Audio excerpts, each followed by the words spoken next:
No ar para o mundo inteiro, no comando da TV Meio, mais uma edição do programa Talk Show de Entrevistas Pode Cá Liberados com os senadores Cajuru e Leila do Vôlei em uma entrevista que você nunca viu com o ministro da Economia, Fernando Haddad, em um minuto. Oferecimento Bet Esporte, que esquenta o jogo. Macaé, jogo estranho, jogo chato. Pô, nem fala, Diego. O jogo tá horrível. Que isso? Ah, agora sim. Agora a Bet Sport cantou. Qual é o problema de vocês, hein? Ah, tá, gente. A Bet Sport esquenta o jogo mesmo.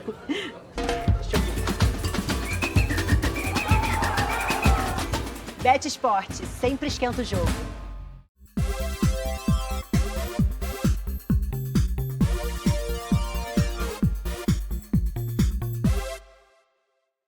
Podemos entrar aí nas suas casas? Se vocês permitem, agradecidíssimo e sempre de coração aberto, Deus e saúde, alegrias e vitórias em suas vidas e de seus familiares neste 2024. Hoje é sábado, 6 de abril de 2024, começa a 15ª edição do programa Talk Show de Entrevistas, diferente de tudo que você viu na televisão brasileira até hoje, o Pode Cá Liberados.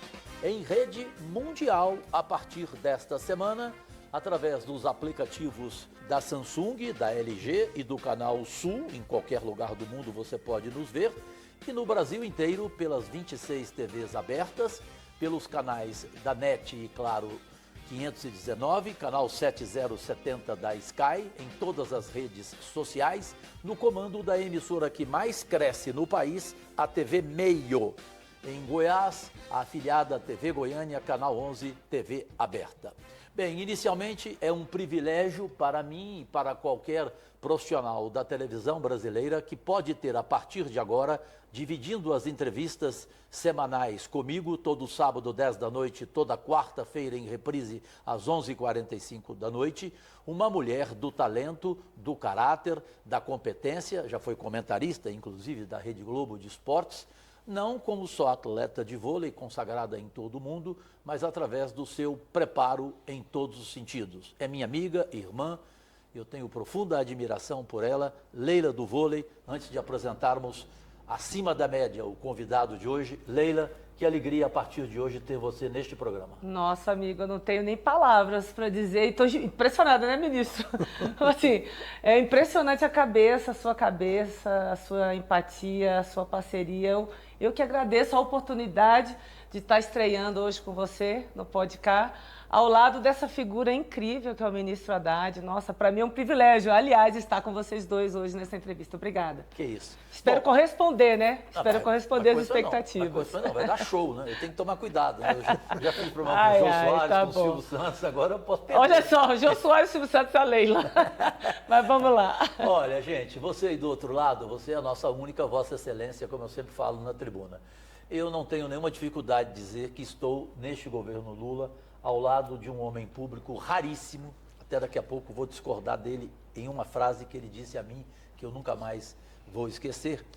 Para mim, ele tem absolutamente tudo e será o maior ministro da história da economia deste país. E fiquei muito feliz, Leila, depois você pode até rever, a entrevista que bombou no Brasil inteiro, já está com mais de 54 milhões de visualizações, com o general Hamilton Mourão, que fez um elogio terrível ao ministro Fernando Haddad. Eu não esperava.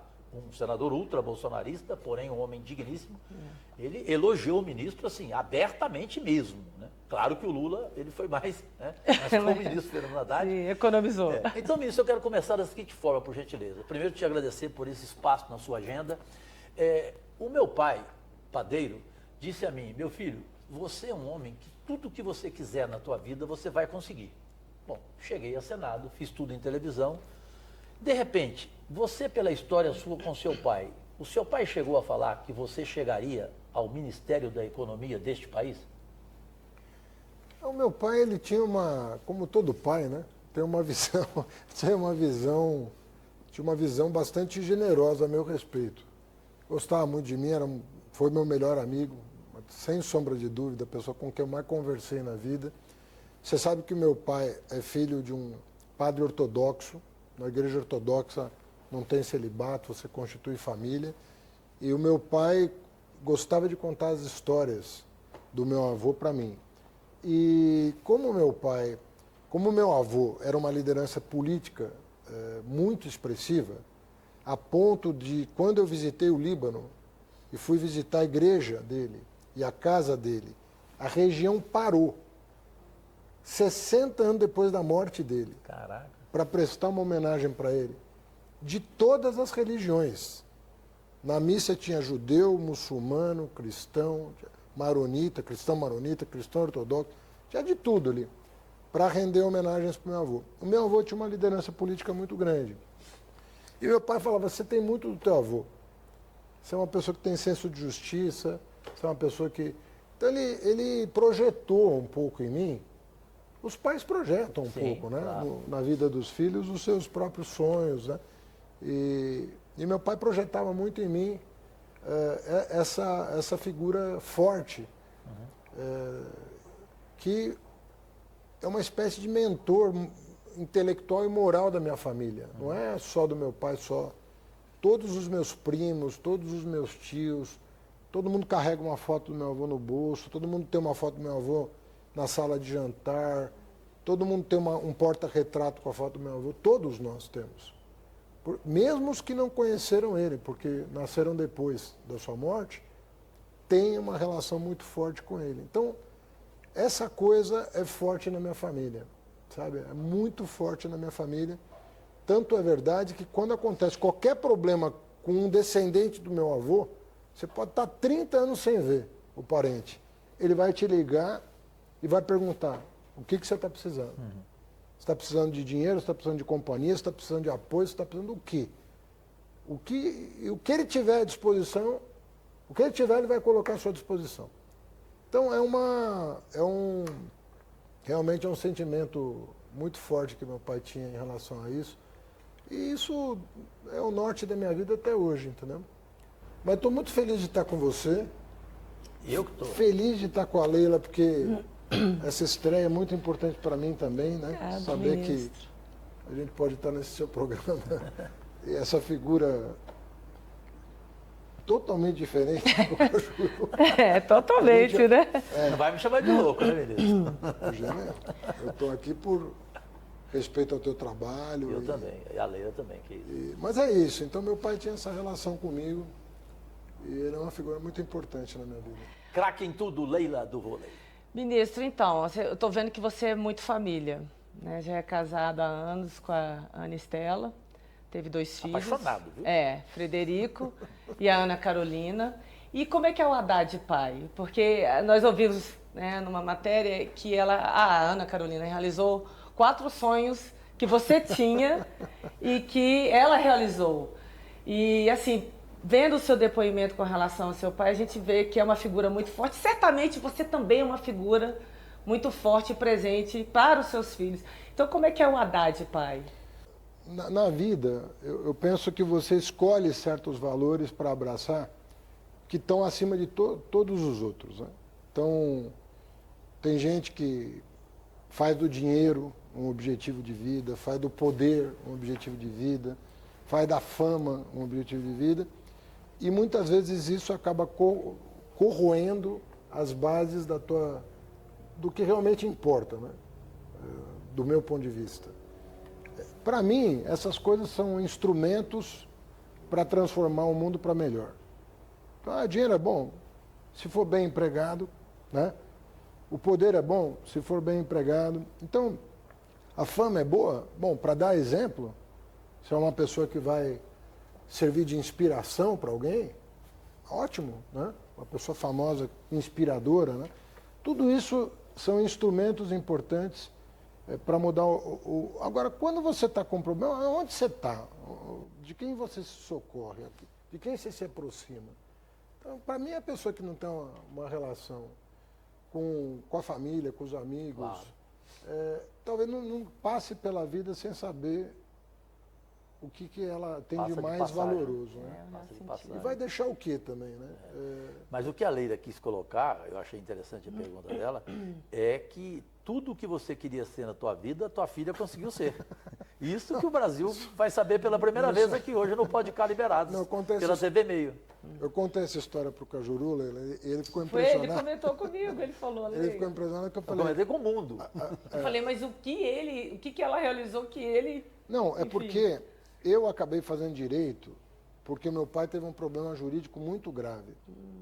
E eu precisava arrumar um advogado para ele, pro bono, porque ele não tinha sequer dinheiro para pagar o advogado, na época que isso aconteceu. E foi exatamente no momento que eu estava me inscrevendo para o vestibular. Mas eu queria ser politécnico. Olha, E a minha filha é politécnica. Aliás, hoje é a colação de grau dela. ó, Ó, Eu, depois de ter feito Direito e Economia, eu fui fazer doutorado em Filosofia. sim. E eu ficava chateado de não ler em alemão, porque filosofia é uma coisa que o alemão é essencial. E a Carol aprendeu alemão sem que eu sugerisse para ela. Então ela tem bom domínio de línguas, assim. A Carol, eu queria ser consultor uma época da minha vida. Eu achava que eu tinha jeito para consultoria. E a Carol é consultora. Entendeu? Ela faz estágio numa empresa de consultoria. Então, uma série de coisas que a Carol, sem que eu sequer dissesse para ela, sim. que essas coisas eu deixei para trás porque a vida me levou para outro canto, né? E eu fui...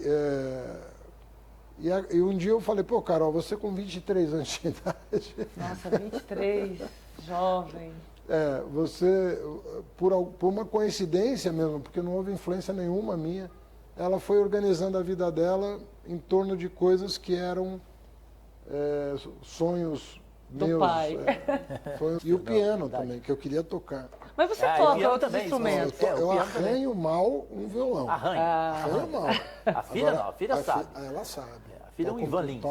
É mesmo? Toca um piano bonito. Nossa, que Toca sensacional. um violão também bonito, mas toca mais piano.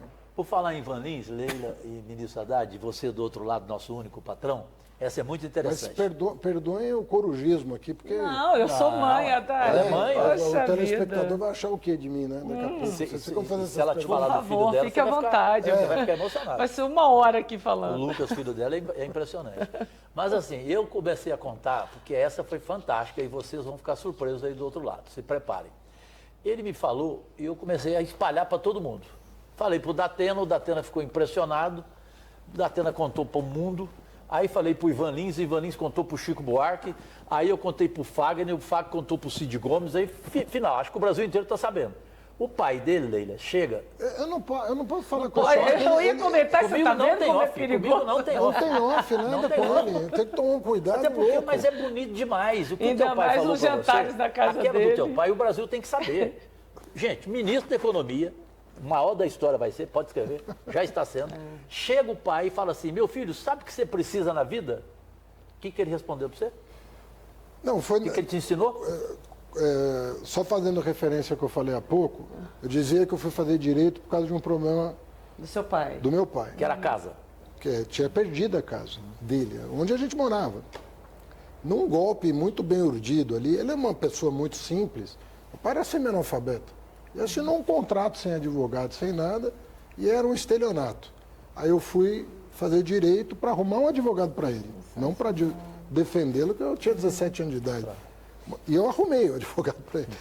Mas eu estava muito preocupado com o que ia ser da nossa família, né? Sim. E estava ali meio no escuro ali, meu pai chegou, eu contei essa história para o Cajuru ficou impressionado. Ele falou, você está preocupado com o quê? Eu falei, mas pai, como assim com o quê, né? Nós estamos numa situação super delicada. Preocupante. Aí ele falou, mas você vai fazer mais de 3 refeições por dia? Aí eu falei, não. Ele falou, então você não tem com o que se preocupar. Não precisa de mais nada, não. Porque Tem as 3 ele falou, meu pai tinha uma coisa do camponês, era um lavrador, né? Ele falou, um homem não precisa mais do que isso. O resto é por sua conta.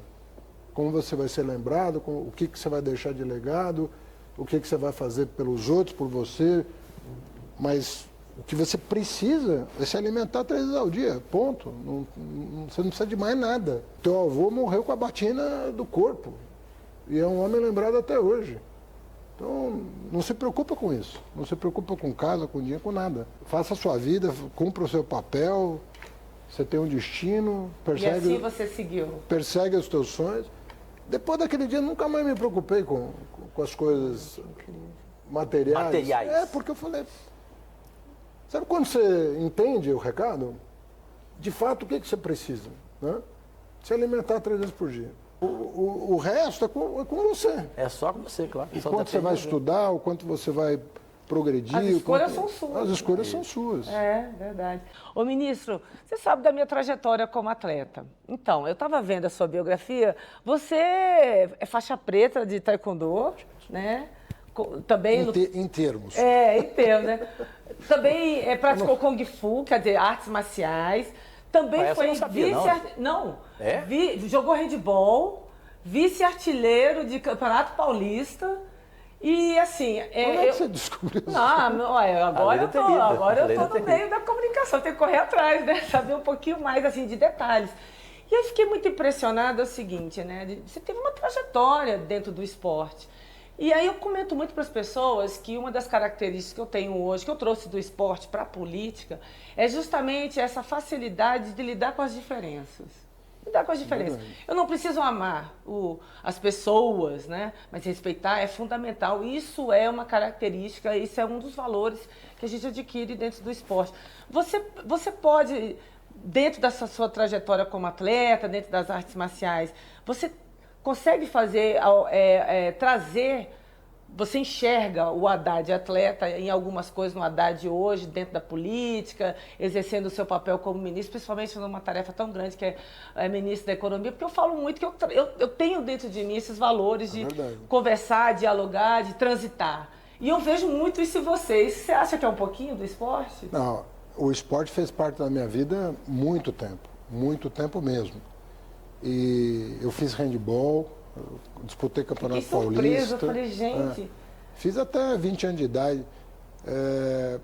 Artes marciais eu sempre fiz, sempre gostei muito de artes marciais. Então você pratica até hoje? Não, hoje não. Não, né? Hoje não. Hoje eu faço academia, mas aqui em Brasília, na época do Ministério da Educação, eu fiz uns 6, 7 anos de treinamento.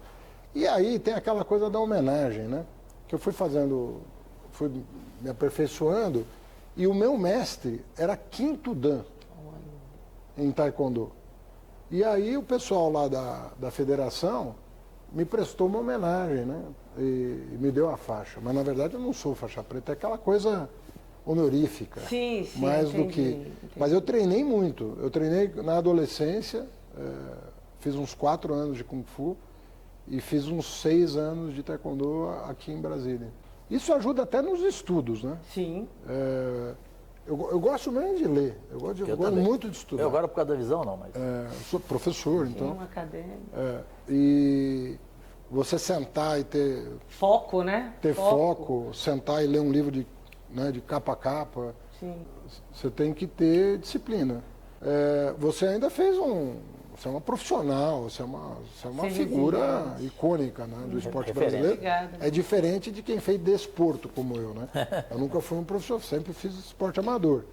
Mas o esporte amador, ele é importante na formação. Ele é muito importante na formação. Isso. Eu só rapidinho, por favor. Qual que é, para vocês dois, eu não sei, qual que é o principal golpe do Kung Fu? Para você dar na cara de alguém, por exemplo. A ideia não é dar na cara de... Não, porque eu amei esse negócio de Kung Fu. Eu, no teu lugar, eu teria gente aqui em Brasília que eu já teria dado golpe, mas assim... Não, mas a ideia é exatamente... É o contrário? Se proteger dos golpes. Se proteger, é isso? E não dar golpe em ninguém. Então nós vamos falar muito sobre isso depois do menor intervalo da televisão brasileira no comando mundial da Rede Meio, no Pode Cá. Liberados, 15ª edição. Voltamos com a segunda e penúltima parte. Já. A Bet Esporte esquenta o jogo. Na Bet Esporte você encontra as melhores cotações para esquentar a partida e tornar tudo mais emocionante. e com um site totalmente seguro e de fácil navegação. A plataforma oferece diversas opções de mercados esportivos e mais de 10 mil jogos online. Além disso, a Bet Esporte conta com benefícios exclusivos, como saques ilimitados via Pix, depósito mínimo de apenas R$1 e bônus de 200% até R$1.200 no primeiro depósito. Acesse agora betesporte.com ou aponte a câmera do seu celular para o QR Code na tela e faça o seu cadastro. Lembro sempre, proibido para menores de 18 anos e tem reconhecimento facial. Jogue com responsabilidade. Podcast liberados. Oferecimento. Bet Esportes, sempre esquenta o jogo. Brasileiros e brasileiras, nossas únicas vossas excelências, voltamos com a segunda e penúltima parte do Podcast Liberados, um talk show diferente de tudo que você viu na televisão brasileira, e obrigado ao gênio maior dela, Boni, pelos elogios às nossas 14 edições anteriores. Certamente esta também merecerá o aplauso deste gênio que eu tanto admiro, Boni. Não é o Boninho é bom também, mas o pai é gênio, não dá para discutir. Fernando Haddad, ministro da Economia do governo Lula III, repito, vai se consagrar como o maior ministro da Economia da história deste país.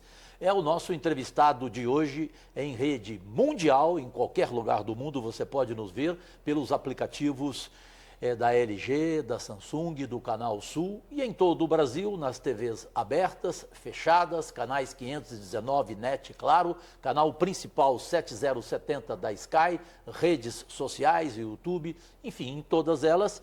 E para voltar, me permita, Leila do Vôlei, minha irmã, e prazerosamente a partir de agora, minha companheira de entrevistas, nas principais, especialmente politicamente aqui em Brasília, até porque se Deus quiser e Deus vai querer, ter essa mulher como a próxima governadora do Distrito Federal, porque eu não aguento mais tanto enganês aqui nesse Distrito Federal, eu o chamo de enganês mesmo. E pode me processar, que um processo teu para mim é um atestado de idoneidade. Mas, ministro Fernando Haddad, o Cajuru realmente não tem off. Entre as suas frases a mim, eu me lembro de uma, Leila, essa eu não te contei, perdão. Ele falou assim, Cajuru, tem 3 homens públicos merecedores de minha admiração. Eu fiquei curioso. Quais? Ele falou, presidente Lula, Jacques Wagner e José Dirceu. E eu discordo de você em um nome. Nada contra ele. Até tenho respeito. Politicamente, ele é acima da média, não dá para discutir. Mas eu coloco Fernando Haddad, Jacques Wagner e Lula. Eu tiraria o Zé Dirceu. Por que você tem esses 3 como os homens que você mais admira na política brasileira?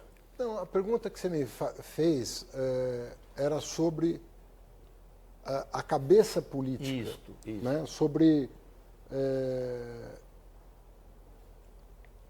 análise política que esses 3 fazem. Se você sentar com o Lula e pedir para ele fazer uma análise política, você pode escolher o Estado, a cidade, o sindicato, o país.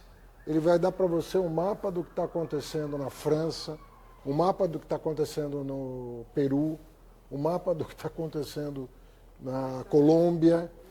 Então, o presidente Lula, o Jacques e o Zé, eles são capazes de fazer análise política de uma forma muito especial. Como eu sou professor de ciência política, eu lidei muito com esse tipo de coisa ao longo da vida, de entrevistar políticos, de falar com políticos, antes mesmo da minha vida pública, que começou em 2001.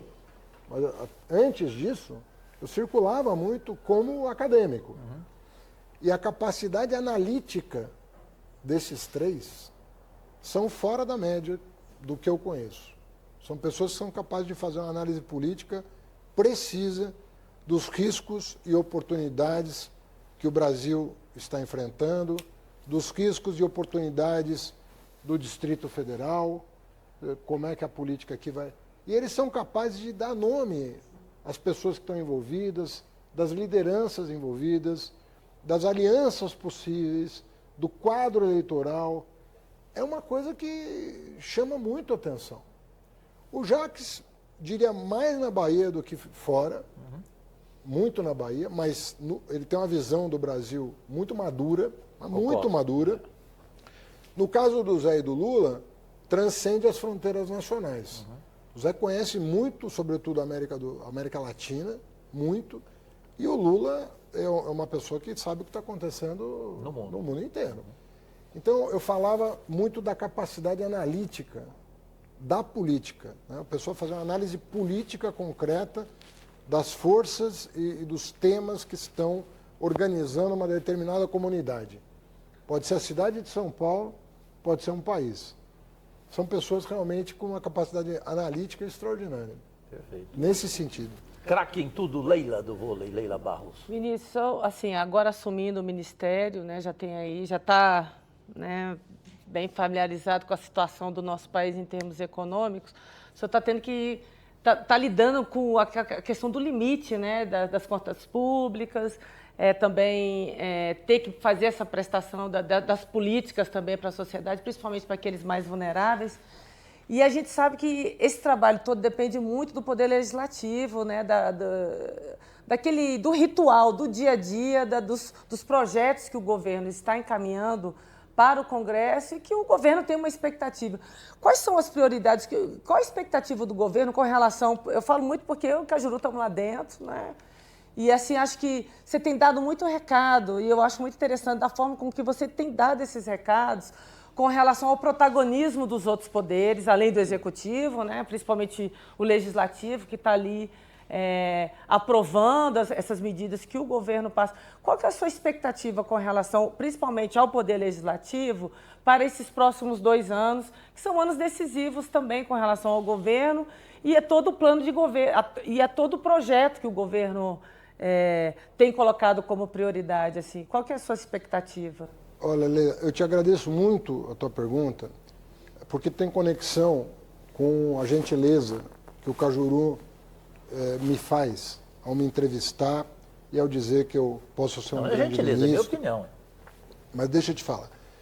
Não existe, hoje, no mundo atual, não existe aquele que vai ser o melhor ministro da Fazenda ou aquele que vai ser o melhor presidente da República, sem considerar que a única forma do Brasil dar certo é ele virar uma página que foi escrita ao longo dos últimos 10 anos. Ao longo de 10 anos, eu diria de 2015, quando, depois da reeleição da Dilma, os poderes se desentenderam completamente, até 2022, que foi uma eleição muito conturbada e com uma série de medidas tomadas que desorganizaram as finanças públicas, nós tivemos 10 anos de, na minha opinião, de irresponsabilidade fiscal com baixíssimo crescimento. Ou seja, o gasto, ele não produziu os efeitos pretendidos. Nós desorganizamos as finanças públicas. Você deve estar fazendo referência ao que eu venho dizendo nos últimos dias. Ou nós fazemos um pacto dos 3 poderes para colocar ordem nessa desarrumação que aconteceu, e que tem 10 anos, e eu entendo que não dá para ser à vista. Eu entendo isso. Tem constrangimentos políticos, tem grupos de interesse, tem grupos de pressão, tem interesses que às vezes são legítimos, tem outros também que não são tão legítimos, que se fazem presentes na tramitação das leis. Só rapidinho, no nosso meio lá, tem gente que vota, não é contra o governo Lula, vota contra o Brasil, porque adora aquela frase, quanto pior, melhor. Isso também é duro para ser enfrentado por ti. É isso. Então, não existe a possibilidade de alguém entregar um bom trabalho para o país. Não existe. Em qualquer área, menos ainda na Fazenda, se não houver a compreensão do risco e da oportunidade que o Brasil está vivendo nesse momento. Porque nós estamos vivendo um paradoxo. Nós estamos precisando arrumar algumas coisas para aproveitar uma janela de oportunidades que está aberta nesse momento para o Brasil. Então, é uma coisa paradoxal e até certo ponto angustiante, porque você está vendo a oportunidade diante de você e, ao mesmo tempo, dizendo, olha, para aproveitar essa oportunidade, eu preciso tomar essas medidas aqui, porque vai abrir uma avenida para o país. Então é um paradoxo que nós estamos vivendo. É aquela coisa, tá difícil, mas não tá, sabe? É o mesmo, ou tá fácil, mas não tá. Na verdade, se nós nos entendemos, o Congresso, o Supremo, e quero fazer referência ao Supremo. O Supremo, desde de algum tempo, vem prestando relevantes serviços para o país nos julgamentos quando a pauta é econômica. Tem sido muito consequente na tomada de decisões para não desarrumar a casa ainda mais do que ela já está desarrumada. Tivemos uma agenda interessante em 2023, mas ela é insuficiente. Nós não fizemos tudo o que nós precisamos para botar. Nós temos que perseverar nesse caminho. E nós não podemos ir atrás de pretexto para nos desentendermos de novo. Porque às vezes o que eu vejo é uma busca de pretexto. Não, mas peraí, falou tal coisa, tal palavra não cabe, me ofender. E na verdade ninguém está ofendendo ninguém aqui. O que nós estamos querendo é chegar num entendimento, porque senão vai ser triste se nós perdermos essa oportunidade. Nossa Senhora. É uma nova oportunidade que se abre, o mundo está conturbado, os juros, está tudo meio esquisito fora, dentro, ainda está muito esquisito. Mas nós temos uma chance, até à luz desses 10 anos, que não foram bons para o Brasil, aprender uma lição. Falar, olha, o que deu errado? E colocar o interesse nacional acima do partidário, acima do pessoal, acima do sectário. Olha, é um momento de se unir em torno de uma pauta. Não dá para ser do jeito que o Haddad quer, não dá para ser do jeito que o Lula quer, não dá para ser do jeito que o Lira quer. Nunca vai ser. Nunca vai ser do jeito que alguém quer. Mas o importante é a agenda. Vamos reorganizar o país? Nós temos essa chance. Tem dia que eu acordo, outro dia me perguntaram, você é feliz? Eu falei, não. Eu alterno momentos de felicidade com o que está acontecendo. Se aprovar uma reforma tributária depois de 40 anos, deixa qualquer ministro da Fazenda feliz. Quantos tentaram e não foi possível? Então, é uma marca, é um legado que você já está na conta desse trabalho de um ano. Temos a regulamentação que vai ser mandada até agora, nos próximos dias, até dia 15 de abril. A gente quer mandar para o Congresso para regulamentar a reforma tributária ainda esse ano. Mas nós temos uma agenda muito grande. Tem transformação ecológica, vários projetos. Tem reformas microeconômicas, vários projetos. Tem reformas fiscais, vários projetos.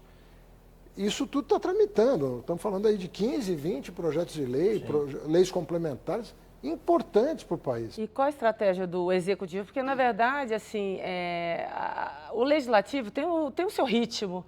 E a gente tem assim, um ano difícil, né? Assim, para a realização e a implementação desses projetos, que o governo tem uma expectativa, porque é um ano eleitoral. Né?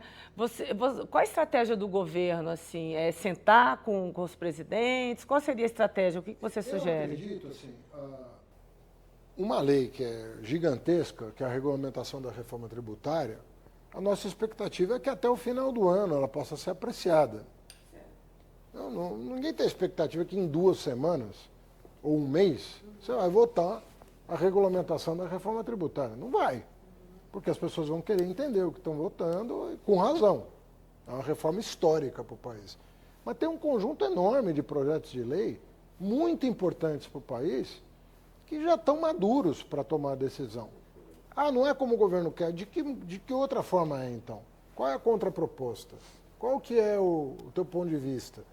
Conversa com os líderes. Eu tenho esse hábito de ser muito aberto a receber parlamentares aqui e ir às residências oficiais, tanto do Senado quanto da Câmara, para sentar com as lideranças. Tem dado certo. Eu estou um pouco apreensivo, porque o ano é curto, né, do ponto de vista do processo legislativo. O ano tem 365 dias, igual a todos os outros. Mas nós sabemos que as eleições municipais a agenda vai consumir um pouco do tempo dos parlamentares. Mas nós não podemos perder de vista que nós temos que avançar. Não tem alternativa. Então, nós tivemos um grande ano de 2023, foi um ano que surpreendeu os economistas. Ninguém esperava que o Congresso e o Executivo e o Judiciário fossem promover uma coalizão de forças em torno de um projeto. Isso aconteceu.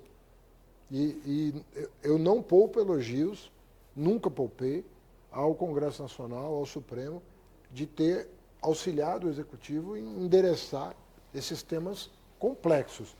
Mas, tenho que dizer, não é suficiente. Nós temos que continuar. Bom, eu quero insistir um pouco. A gente vai para a última parte agora do Podcast Liberados em rede mundial. Primeiro aqui agradecendo a Rede Meio, a emissora que mais cresce no país, por uma liberdade que não é fácil na televisão. Até agora, nenhuma censura. Eu posso fazer tudo, perguntar tudo. A Leila da mesma maneira, senão ela não estaria aqui. Ao Paulo Guimarães, a Lívia, presidente do grupo, a Urias, enfim, e especialmente nas redes sociais. Um abraço a todos que gostam do TikTok, que a última entrevista nossa já está passando de 30 milhões de visualizações. Mas eu quero deixar aqui, porque é um privilégio para mim, quando sei que Leila do vôlei, minha amiga e irmã há 30 anos, e um ministro da qualidade, um homem, um ser humano raro como Fernando Haddad, vocês viram o que ele falou do pai dele, né? Eles gostam muito das frases cajuruanas ou cajuruenses. Então, vou te falar mais uma aqui. A ignorância é a maior multinacional do mundo. Então, só se for muito ignorante o sujeito para não reconhecer, Leila, que no primeiro ano do governo Lula, esse homem na economia, Fernando Haddad, ele conseguiu a aprovação no Congresso de 90% da pauta econômica. Perfeito? Então, eu vou deixar a pergunta para a volta da última parte. Qual? Nesse segundo ano, qual o medo que o ministro tem da maior dificuldade que haverá no Congresso com relação à desoneração, com relação às leis complementares da reforma tributária, para que a gente possa te ouvir? Pode ser assim, Leila? Perfeito. Então, voltamos, Leila do Vôlei e eu, em instantes depois do menor intervalo da televisão brasileira, com a última parte que você já sabe. Imagina com Fernando Haddad. Tem o quadro imperdível que se chama Defina em uma Palavra. Voltamos já e já.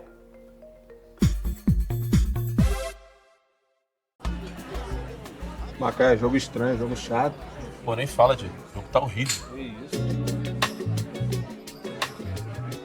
Ah, agora sim. Agora a Bet Sport cantou.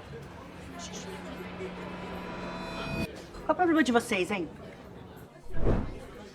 Ah, tá, gente. A Bet Sport esquenta o jogo mesmo. Deixa eu ver. Bet Sport sempre esquenta o jogo. Sejam bem-vindos ao Shopping Galo, onde a qualidade e o conforto se encontram aqui na 44. Temos uma ótima estrutura com mais de 500 vagas no estacionamento. E a maior praça de alimentação da região. Contamos com uma equipe de segurança treinada. Eventos de moda, cultura e diversas atrações musicais. Explore uma variedade única de lojas renomadas com fabricantes de peças exclusivas, tendo estilo e inovação. Venha nos visitar hoje mesmo e mergulhe nesta diversidade de opções, compras e entretenimento. Aguardamos vocês para viverem esta experiência. Estamos ansiosos para recebê-los. Venham para o Shopping Galo. Podcast Liberados. Oferecimento. Bet Esportes. Sempre esquenta o jogo. Brasileiros e brasileiras, nossos únicos patrões, chegou o momento mais importante do Podcast Liberados, um talk show de entrevistas diferente de tudo o que você viu até hoje na televisão brasileira. Sua última parte deste sábado, 6 de abril de 2024, é sempre 10 da noite e toda quarta-feira a reprise 11h45 da noite, agora em rede mundial, em qualquer lugar do mundo, no comando da Rede Meio, a TV Meio, a emissora que mais cresce no país. nos canais Claro, NET 519, 7070 Sky, redes sociais, TVs abertas em todo o país. Muito obrigado a quem está chegando. Só falta mais um, só falta o Distrito Federal, aliás. Só falta? Então nós vamos resolver isso. Leila do vôlei manda no Distrito Federal, né? Bem, eu deixei então para que o ministro Fernando Haddad, nosso convidado mais do que especial, certamente vai ser e já está sendo o maior ministro da história deste país na economia, pela postura, pela independência dele, por toda a qualificação, para quem não acreditava, por isso que eu disse aqui que o general Hamilton Mourão, ultra-bolsonarista, respeitado, meu amigo pessoal, frequenta minha casa como a Leila, ele, a Paula, sua esposa, e ele fez profundos elogios ao ministro Fernando Haddad. Então, eu digo, só o ignorante para não reconhecer 90% da pauta econômica aprovada, tudo o que você quis, porque eu me lembro da conversa sua com Lula, quando ele te convidou, você deixou claro ao presidente, eu vou fazer assim, assim, assim. O senhor vai me deixar fazer assim, assim, assim? Ele falou, segue. Para quem não sabe, isso é uma novidade. Ele teve essa conversa clara com o presidente. Se ele quiser falar, o ministro pode comentar sobre essa conversa com Lula. E aí, para ser objetivo, qual o medo que o senhor tem como ministro, o senhor não, você, porque você virou meu amigo, ministro da Economia, nesse ano, de alguma pauta que possa ter problemas no Congresso Nacional? Então, Cajuru, eu volto à resposta que eu dei para a Leila, porque, na verdade, eu falava dos 10 anos entre 2013 e 2022, que eu acredito que isso vai ser objeto de muitos estudos dos historiadores sobre o que aconteceu com o Brasil nesses 10 anos. Começou com aquelas enormes manifestações em 2013, uma reeleição conturbada, contestada, pautas-bomba, uma confusão que não acabou, né? E que em 2022 foi o ápice, né, com as emendas constitucionais, o calote dos precatórios, o calote em governador, muita confusão. Nós precisamos virar essa página. A página da confusão durou 10 anos. Nós temos que virar. Entender que ali foi um erro, que a classe política, a elite intelectual do país, a elite econômica do país tem que prestar contas desses 10 anos, e a melhor maneira de fazer é reorganizar, reconstruir o Brasil. Então, se agora, porque é ano eleitoral, vai ficar uma disputa menor em torno da política, deixando o interesse público de lado, vai ser muito ruim. Sim. É ano eleitoral. Paciência, cada 2 anos tem eleição. Claro. Agora, no meu projeto vai ser a cada 5 anos, viu? Porque é ano eleitoral, nós vamos sair da vibração, da boa vibe que a gente teve o ano passado, com todas as contradições, sim, porque não foi simples. Claro. E a política é a arte de superar contradições. Esse é o ofício da classe política. Promover sínteses a partir das contradições. Mas nós não podemos, porque é ano eleitoral, dizer, não, aquele ano foi um ano especial, agora é a política como ela é. O pega para capau, vamos ver quem perde mais. Não dá. Nós não arrumamos o Brasil para voltarmos àquele cenário de uma disputa destrutiva entre as forças políticas. Uma coisa é a polarização em torno de ideias, não tem problema nenhum. A outra coisa é uma polarização que não constrói nada, que só gera discórdia, que só gera tensão, que não promove o avanço da agenda que o país precisa, e que, se perder, vai perder mais uma oportunidade que o Brasil tem pelas vantagens competitivas que a nossa geografia, a nossa história, a nossa economia oferecem.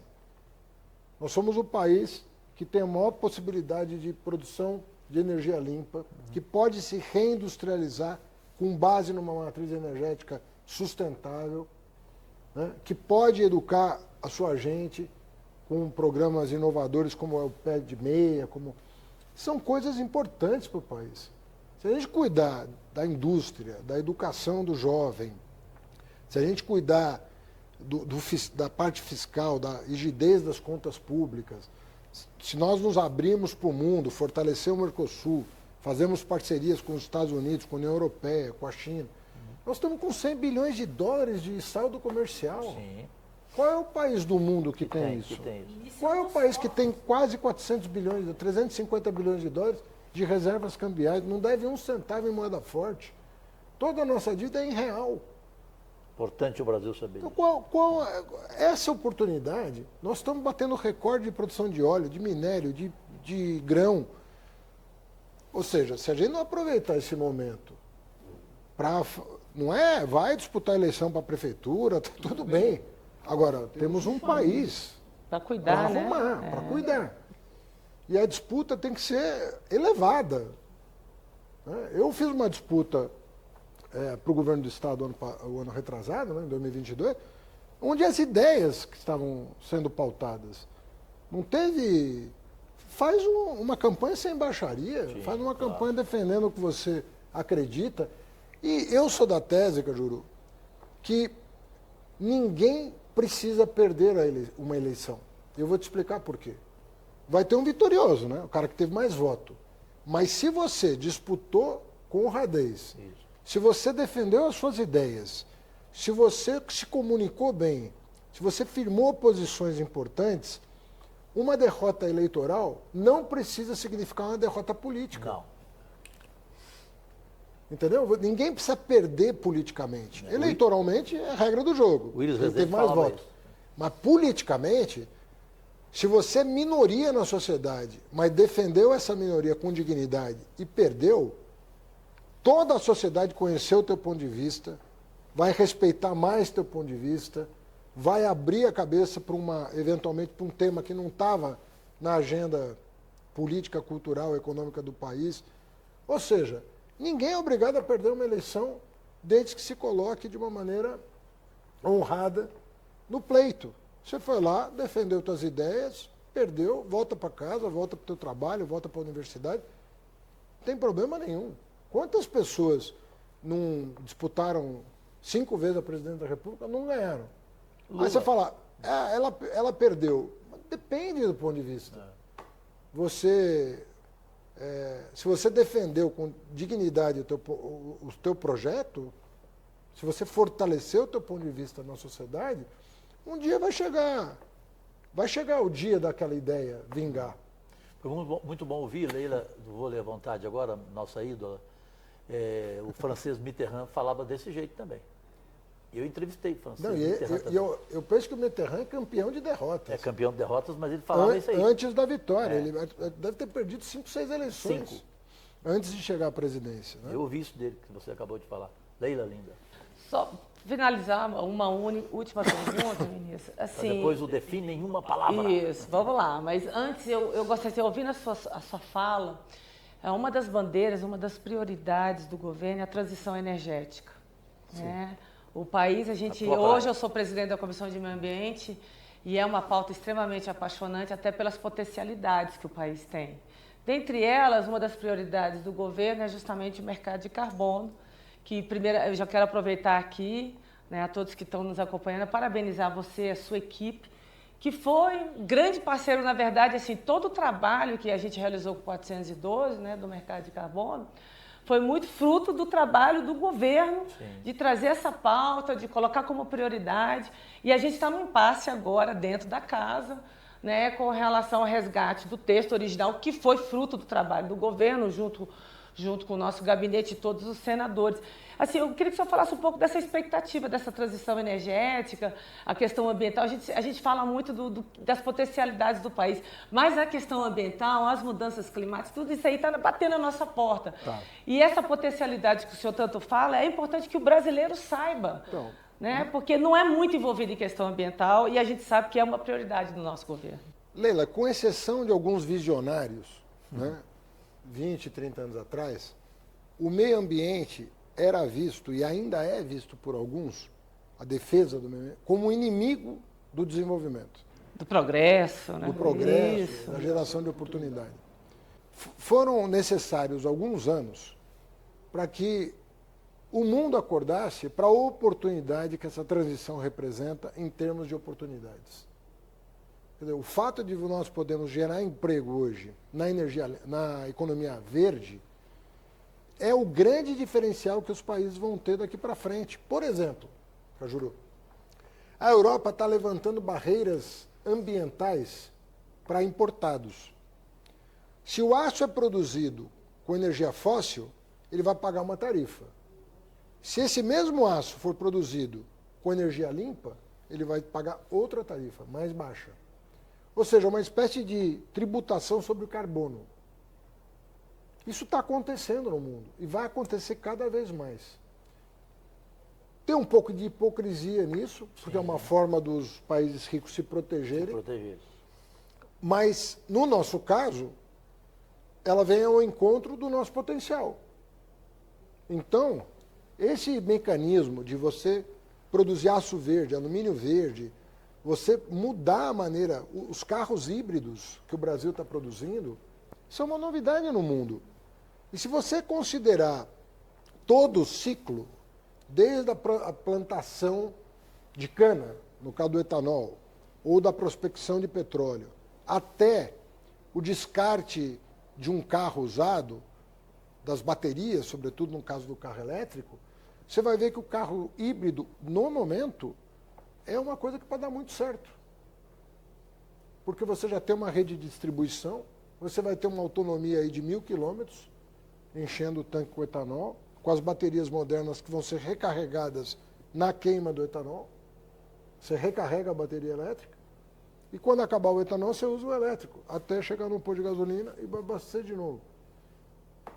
Bom, isso para não falar do biodiesel, isso para não falar do hidrogênio verde, isso para não falar de uma gama de oportunidades que o Brasil, em todas, tem vantagem.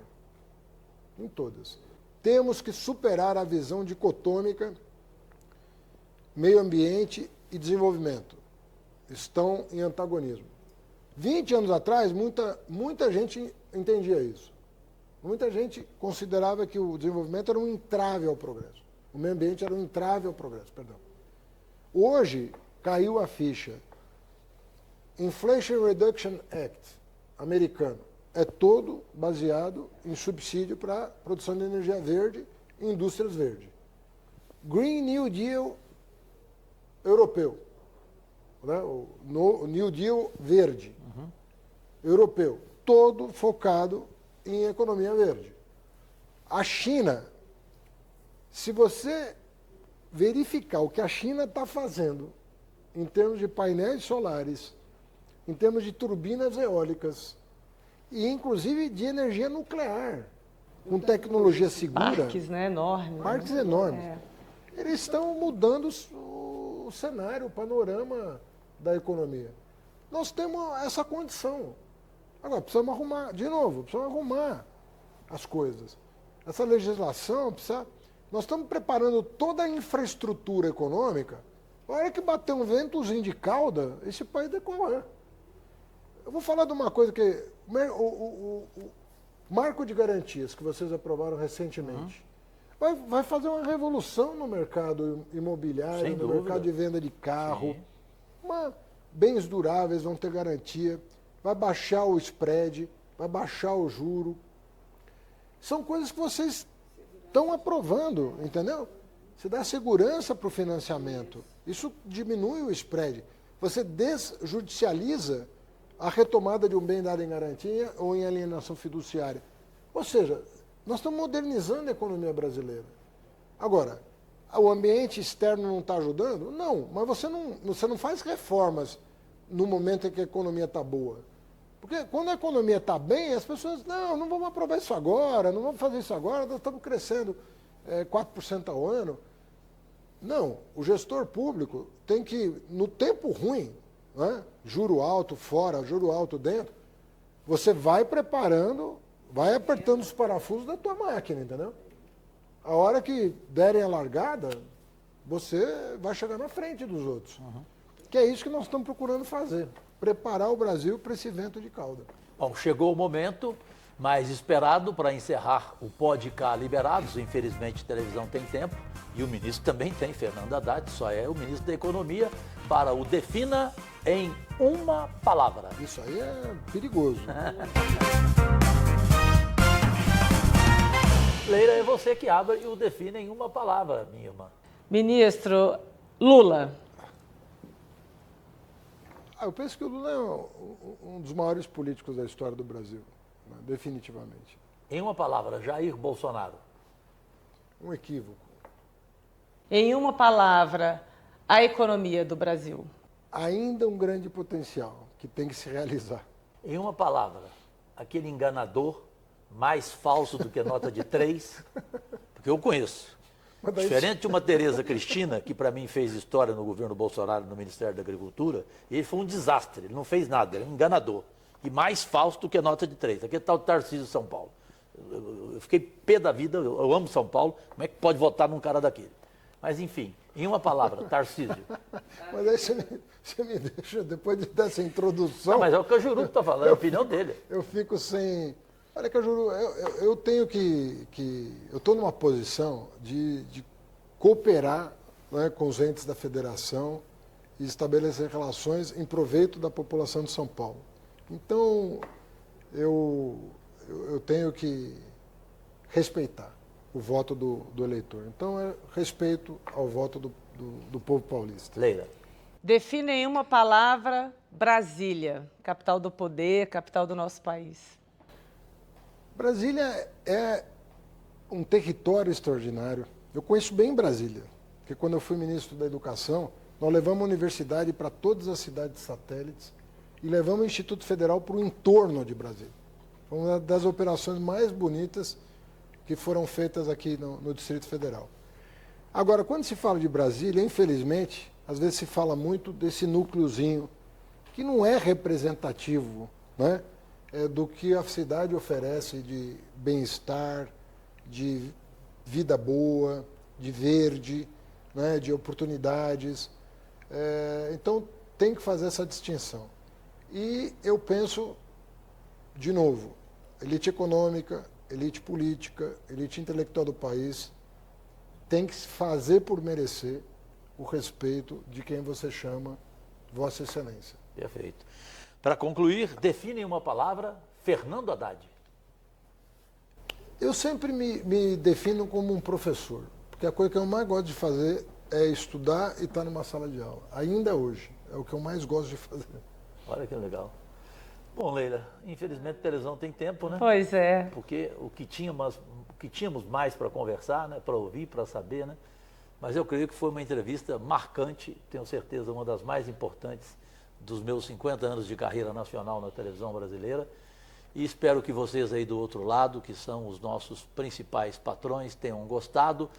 Na próxima quarta-feira, 11h45 da noite, tem a reprise à sua disposição em todas as redes sociais, pelo YouTube, Instagram, TikTok, Facebook, Twitter, enfim, para o mundo inteiro no comando da Rede Meio, que é a TV Meio, a emissora que mais cresce no país, o ministro Fernando Haddad, na 15ª edição do Pode Cá Liberados, e hoje com o privilégio da estreia como entrevistadora a partir de agora, dela, craque absolutamente em tudo, desde a honra ao preparo, a Leila do vôlei, a Leila, irmã, mãe de Lucas e esposa de Emanuel.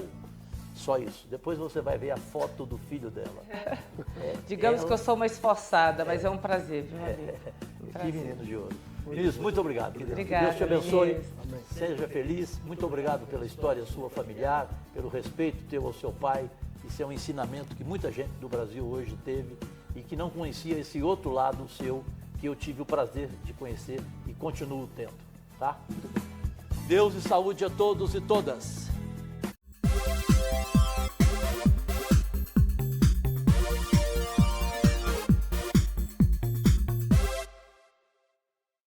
O mundo inteiro acaba de ver a 15ª edição do programa de entrevistas Pode Cá Liberados com os senadores Jorge Cajuru e Leila do Vôlei através do comando da TV Meio.